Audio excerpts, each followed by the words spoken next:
গোপালগঞ্জের বেদগ্রামে সড়ক দুর্ঘটনায় ৫ জন নিহত হয়েছে। নিহতদের মধ্যে ২ জন মোটরসাইকেল আরোহী ও বাস যাত্রী ৩ জন। এ নিয়ে আরো জানাতে গোপালগঞ্জ থেকে যোগ দিয়েছেন সহকর্মী প্রসূন কুমার মণ্ডল। প্রসূন কুমার মণ্ডল, একটু জানতে চাই দুর্ঘটনাটি কিভাবে ঘটলো, আহতদের অবস্থা এখন কি, চিকিৎসক কি বলছেন?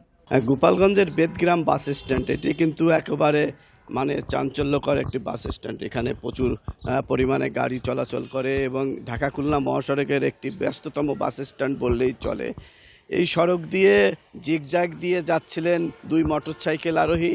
মোটরসাইকেল এবং মাঘের বাসের মুখোমুখি সংঘর্ষ হলে ঘটনাস্থলেই বাসটি উল্টে যায় এবং উল্টে গিয়ে মোটরসাইকেলের 2 আরোহী এবং বাসের 2 যাত্রী ঘটনাস্থলেই নিহত হয়।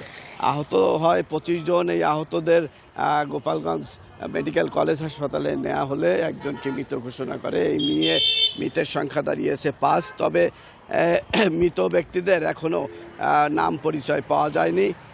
তারা পিরোজপুরগামী যাত্রী ছিল বলে পুলিশ একটি ধারণা পেয়েছে। তবে স্বজনদের খবর দেওয়া হয়েছে তাদের নাম পরিচয় জানার জন্য, শনাক্ত করার জন্য। এখনও নিহতদের পরিবারের কেউই হাসপাতাল স্থলে এসে পৌঁছায়নি। তবে গোপালগঞ্জের যে এই ঘটনাটি ঘটেছে, এটি একটি মর্মান্তিক ঘটনা। ঈদের দিন সবাই বাড়ি ফিরছিল।